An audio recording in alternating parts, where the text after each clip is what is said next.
इस समय हर एरिया के अंदर ग्राहकी चलती है। कोई ऐसा स्टेट नहीं होता है जहाँ पे ग्राहकी नहीं रहती है। तो आप भी अपने हिसाब से अपनी तैयारी इस तरीके से करें कि कपड़ा सही समय पे आपके काउंटर के ऊपर आपके पास रहे जब कस्टमर आपके पास आता है। आप होलसेलर हैं तो आपके पास एक रिटेलर आएगा। अब रिटेलर कम से कम 1 महीना पहले आपके पास आएगा, 25 दिन पहले आपके पास आएगा। अब 25 दिन या महीना भर पहले आपको कपड़ा जब अपने काउंटर के ऊपर रखना है तो यहाँ से कितने दिन पहले कपड़ा लेके जाना है वो कैलकुलेशन आपको देखनी है। और यहाँ से कितने दिन पहले लेके जाना है कि 15 दिन का ट्रांसपोर्ट का समय या 10 दिन का ट्रांसपोर्ट का समय, जितना भी समय आप लोगों को ट्रांसपोर्ट के अंदर लगता है।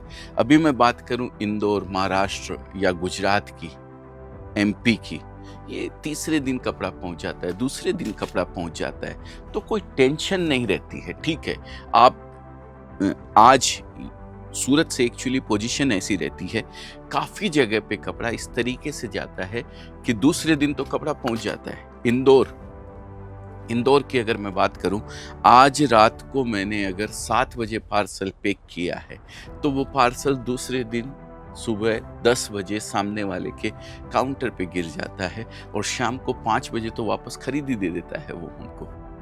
तो इस तरीके से आपने अपनी कैलकुलेशन को ध्यान रखना है कि मेरा माल कितने दिन में मेरे पास पहुंचता है और मेरा कस्टमर कब खरीदी करने मेरे पास आएगा। इन चीज़ों को ध्यान में रखते हुए आप अपनी खरीदी की प्लानिंग करेंगे तो सक्सेस होंगे।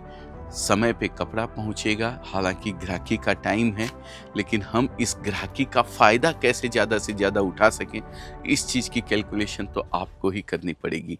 लेट पहुंचे तो भी कोई दिक्कत नहीं है, कोई प्रॉब्लम नहीं है, लेकिन प्रॉब्लम ये है कि अगर ग्राहकी है तो हम क्यों ना उसका फायदा उठाएं, हम क्यों ना उस समय कपड़ा बेचें। कि ट्रांसपोर्ट की कैलकुलेशन, आपका व्यापारी आपसे कब खरीदने आता है वो कैलकुलेशन, और आपके पास माल कितने दिन में पहुंचेगा, ये कैलकुलेशन करके आप अगर अपने कपड़े की परचेजिंग करते हैं तो ज़्यादा से ज़्यादा सीजन आपके हाथ में लगेगी। और इसी को ध्यान में रखते हुए अभी अगर आप कपड़ा खरीदते हैं, चाहे किसी भी एरिया से आप हों, मेरे ख्याल से हर जगह ग्राहकी का पीरियड है। तो अगर अभी आप कपड़ा ज़्यादा भी खरीदते हैं तो कोई दिक्कत नहीं है। खरीदी बाद में, लास्ट में जब सीजन निकल रही होती है उस समय खरीदी करने का ध्यान रखें। तो अभी मेरी आप सबसे गुजारिश है कि अगर आपकी खरीदी है, आपको लगता है कि इस सीज़न का फ़ायदा आपको भी उठाना चाहिए, तो बस आपसे हाथ जोड़ के विनती है, जहाँ से भी आप कपड़ा खरीदते हो, कहीं से भी, जिस दुकानदार से कपड़ा खरीदते हो, जिस मैन्युफैक्चरर से कपड़ा खरीदते हो, जिस ब्रांड का कपड़ा बेचते हो, आप होलसेलर से लेते हैं या आप सूरत आके लेते हैं, कोई फर्क नहीं पड़ता है। आपको 2 पैसा मिल रहा है, आप अपने होलसेलर से कपड़ा लेके बेच रहे हैं, कोई दिक्कत नहीं है। आप सूरत आके ले रहे हैं, कोई दिक्कत नहीं। किसी भी ब्रांड का ले रहे हैं, कोई दिक्कत नहीं है।